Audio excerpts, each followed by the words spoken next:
Hi everyone, welcome back to my channel Melancholic Tales. We are back again with a new short story, The Intrusion by Shashi Deshpande.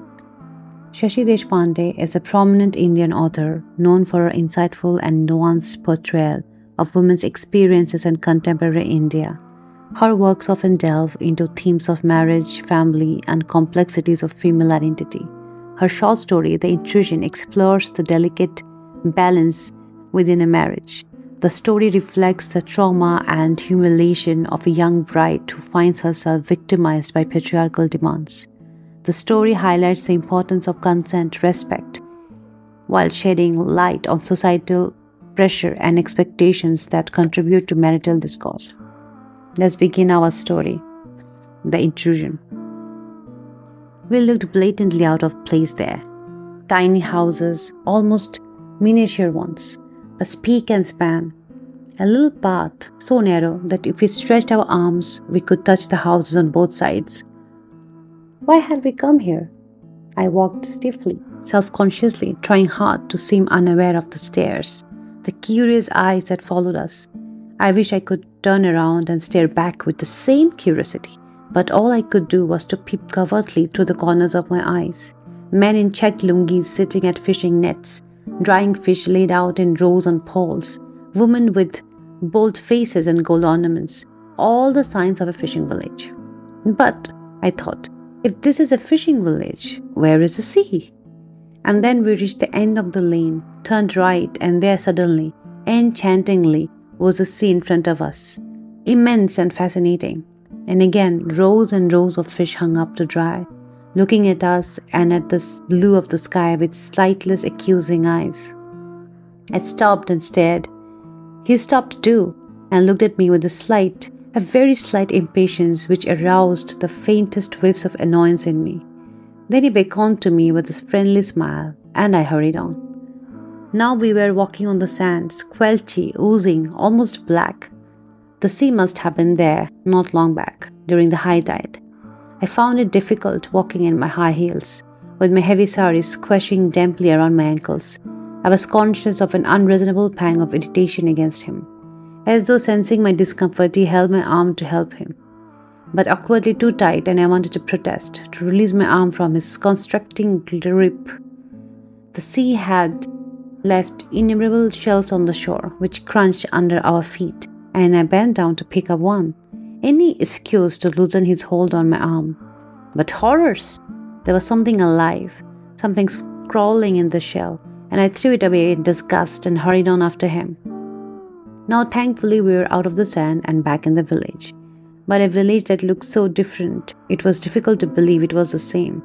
The paths were broader and went steeply uphill. There were scarcely any signs of the sea, no fishing nets, no dried fish.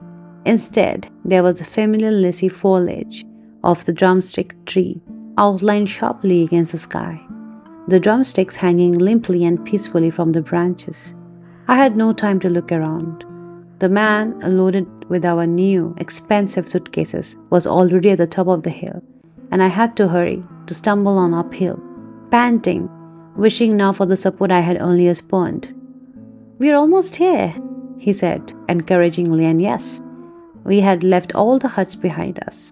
We went up a steep rocky path, lined by big boulders, and suddenly we were at the top. A square, squat building stared at us blankly. My hair blew anyhow, and my sari began billowing into odd, ugly shapes. Someone came forward to receive us, and opened one of the rooms for us. I sank gratefully into a chair, easing my tired feet out of my slippers, too exhausted even to look around. "Isn't this nice?" he asked me, beaming, pleased with himself, all signs of nervousness and irritation gone now that we had arrived. "Yes," I said. It had the usual dullness and impersonality of any room where people stay for a short time and go away, leaving no impress of themselves behind. Just a jumble of stale smells. Even I sniffed surreptitiously a smell of bedbugs. The man flung open the windows and the breeze rushed in at us, destroying at one stroke all the smells. "Do you want anything?" he asked. Yeah, some tea. Is that all right?" I nodded, and the man went out. Though when he was in the room I had looked away from him, painfully aware of a secret smile, a smirk on his face that showed an awareness of what we had come here for. Suddenly I wished he had gone. He left behind him a painful silence and embarrassment that occurs between two people who scarcely know each other, and I wondered wildly, desperately, what we could talk about. As if the silence made him uneasy too, he began to move about the room, whistling untunelessly. Then he suddenly burst into speech, telling me how fortunate he was to get this place for a honeymoon. What luck, he said, that one of the top executives who was to have come here had cancelled his visit at the last minute, so that we were here all by ourselves. Complete privacy, he smiled, emphasizing the words, and I felt suddenly completely sickened. He went on, unaware of my feelings, telling me it was only the lucky few who could get this place to stay. And then I began to wonder about this few, and did they come here with their families? Somehow it didn't seem like a place where children had ever played and shouted, while mothers hovering around, anxious and nagging. There was something furtive about the place, something deadpan about the servant's face, which made me feel that the men who came here did so with other women, girls perhaps, bold-faced and experienced, who would laugh and chat with the man, not go through what I was enduring now, fears and tremors. The way I averted my face from the beds, the sheets looked grubby and the pillows covered disgustingly greasy. Tell the man to change the covers and sheets, I wanted to say, but I couldn't. I imagined the man gave me meaningful looks when I said it, and later perhaps he could discuss us with the other servants, and all of them would make bawdy jokes and laugh aloud. He went inside. I could hear sounds of him vigorously washing his face. I lay back in the chair, full of lassitude, too tired even to examine all my emotions, only one thought penetrating through the hairs. I wish I was back home. The tea arrived. It smelt of kerosene. So did the bread and butter. I was suddenly very hungry and had a sharp pang of longing for the sweets my mother had packed for me. I have put some sweets in your bag, she said, turning her tired face to mine. Ridiculous, I could have snapped, even a day earlier. You can't go on a honeymoon sweets in a suitcase. But something forlorn in her face and eyes had restrained me, and I had silently acquiesced. Now I knew that my hunger for her sweets had something to do with the look on her face as well. Yet I felt shy, unwilling to open my suitcase and devour the sweets before him like a greedy schoolgirl. We are looking for a girl, simple but sophisticated, his mother had said. My son is working in a foreign company. His wife must be able to entertain and mix with foreigners. She had made the word foreigners sound like Martians. Simple and sophisticated. Was that I wondered. It had seemed I was, for my mother had joyfully told me that they had agreed to our proposal. No one had asked me if I had agreed. It had been taken for granted. I had taken it for granted myself, when suddenly, a few days before the wedding, I had gone to my father, stricken by doubts. Why? He asked me again and again. And what will you do then? In a panic, I had asked myself, what will I do? And I had thought of 1,000 answers, but none to the question. What's wrong with him? I had nothing to say either when my father said quietly, I have 2 more daughters to be married. Why are you so silent? He asked, breaking into my thoughts. I'm just tired, just a little. I smiled as I said it, a painful, awkward smile, the smile one gives a distant acquaintance. What if I had said, now that I've had my tea, can I go home? He came closer, looking concerned, and put his arm around me, but awkwardly, stiffly, so that we looked like 2 marionettes sitting side by side. I tried to move, but his hold was firm.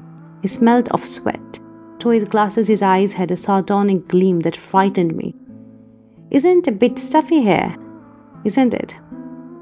I got up, trying to sound casual. Let's go out to the veranda. I want to see the sea. Unknowingly, he let me go and followed me out. The sea was far away. There was only the breeze and the strong smell of dried fish. The cliff on which the building stood jutted out into the sea, giving the beach below us a private, secluded, inviting look, the sand gleaming orange in the light of the setting sun. And even as we stood there in silence, the sun went down, swiftly and suddenly, taking us by surprise. I was conscious of a slight headache, a faint nausea. I had a great longing to go down, to scuff my bare toes in the sand, to pick up the shells and sit on the rocks, letting the friendly waves climb up my bare legs. He could swim, I thought, and call out to me in a lazy, friendly way. I would respond with a wave and a smile. But all this was in the future, possibly, if at all. And at present we are not friends, not acquaintances even, but only a husband and a wife. And the slightly glazed look in his eyes as he hummed a popular tune told me how unaware he was of everything, but of what was to happen between us, making us truly husband and wife. When we were, I thought again, not even acquainted with each other. A month back we had not even heard of each other. "Let's go down to the sea," I said suddenly. "Now?" He seemed surprised. "Let's go in the morning." "Yes, but before morning there's night." I quailed at the thought. He saw the look on my face and smiled at me. "It's going to be dark soon. Look at the way." A little path went zigzagging crazily down the cliff. He put his arm around my waist. "You don't really want to go down, do you?" It was said in my ear, almost a whisper. And it sickened me, like those furtive touches and glances from faceless, nameless men in crowds. My mind shied like a frightened horse from the words, from the thought. "Come on in." He pulled at my arms. "It's getting chilly." So it was, and dark as well. We had to switch on the lights in the room. Someone had removed the tea things and made the beds. I thought with a wistful pang of my narrow bed at home and of how I would lie on it, curled into a comfortable ball, reading into the late hours of the night. I felt a constriction in my throat, a longing for all the things I had left behind me forever, a melancholy that always assails one when away from home at this time, neither day nor night. He seemed unaffected by the atmosphere or any melancholy, and noisily opening his suitcase, took out some clothes and went in for change. I sat quietly for a minute, then flew to the veranda, unwilling to admit, even to myself, that I didn't want to hear the intimate sounds that were seeping through the thin walls and flimsy door. I stood there, leaning against the wooden railings, tugging savagely at my hair, wishing I were anywhere but here, with a strange man in a strange room, wishing that I could project myself into future, gulp this intervening time, and become all at once an experienced, mature woman, one who would not turn her hair at anything. Just then he called out my name, using it so familiarly, with such proprietorial air, that I was startled, a little angry too. Reluctantly I went in. "Why don't you change?" he asked, and it seemed to me that there was something insinuating in his tone, something eager and excited about him that put me off. I changed, thankful that my nightdress was modest. His eyes slid over me briefly, and he was once again a nameless stranger. Then they slipped away from me. I opened the door to the veranda. "Where are you going?" "Nowhere, just out here." "Come here. Let's stand out here for some few minutes." I was pleading now. "No, come here." Unwillingly, I turned and went to him, my legs as heavy as lead. And suddenly his arms were around me, his face close to mine, his rough chin scraping and hurting my cheek. His embrace was too sudden, too rough, and I wanted to scream, to cry out. But somehow I knew this was just between the two of us. I turned my face away from him, trying to escape, so that the kiss he intended for my lips landed in the air. He let me go abruptly. There was a foolish, angry look on his face. His glasses had fallen down in the struggle. Mutely, I picked them up and gave them to him. He was silent while he wiped them and put them on. When he finally spoke, his voice was shrill, almost with a note of hysteria in it. "What's this? Why are you behaving like this?" "Like what?" I tried to keep my own tone level. Innocent. "Avoiding me. Don't think I haven't noticed it. Ever since we came here, you have been avoiding me," he ended lamely. "No, I have not. I'm not." It was the reflected denial of a child. "Do you think I enjoy feeling that I'm forcing myself on you? What's the problem? Why are you acting so strange?" I felt contrite at the sight of his bewildered face, but I had nothing to say. "You're not an innocent little girl, are you? You know?" "Yes, I did. No. No, I was not innocent. In fact, just before the wedding, I had read a book, not furtively, hiding in dark corners, but openly. And it was my mother who had blushed like a girl on seeing it. As I read it, strange shivers had gone over me. Finally, I had thrown the book away in disgust. What things I had thought one has to do just to propagate the human race. I stood silent, angry, hurt, crestfallen. He waited for my answer. We scarcely know each other, I stammered at last. He seemed flabbergasted. Know each other? What that has to do with it? Aren't we married now? And how will we start getting to know each other if you put on such a touch-me-notish air? I want to know all about you, I wanted to say. What do you think, what you feel, and why you agreed to marry me, and what do you think of me as we went through all the ceremonies together? And do you like the things that I do? And will we laugh together at the same jokes, enjoy the same books? And there were all those fears crouching in me, and would his breath smell, and were his feet huge and dirty with uncut toenails, and did he chew his food noisily and belch after meals? I want to tell him how shy and frightened I was about exposing the mysteries of my body to him, and how homesick I was for my mother's face, my father's laughter, and my sister's chatter. But I could say none of these things to him. Even if I did, I thought, looking at his face, he would not hear me. He was all keyed up for a different experience, and for him, other things would come later. Well, I wished to talk now, sitting up the whole night, so that in the morning we could smile at each other like old friends. I stammered as I tried to explain. I flushed. I almost burst into tears looking at his angry face. And the eager look in his eyes died as I spoke, and finally he turned away from me, violently flung himself on a bed, and lay there still. I felt as if I had committed a crime. Yet there was a light-hearted sense of escape too. Quietly, I went to my bed and lay down, trying to sleep, while countless erotic images came out of the page of the book I had read and tortured my distracted mind. I lay wondering if I was that thing I read about, a frigid woman incapable of love, and what we would do if it were so.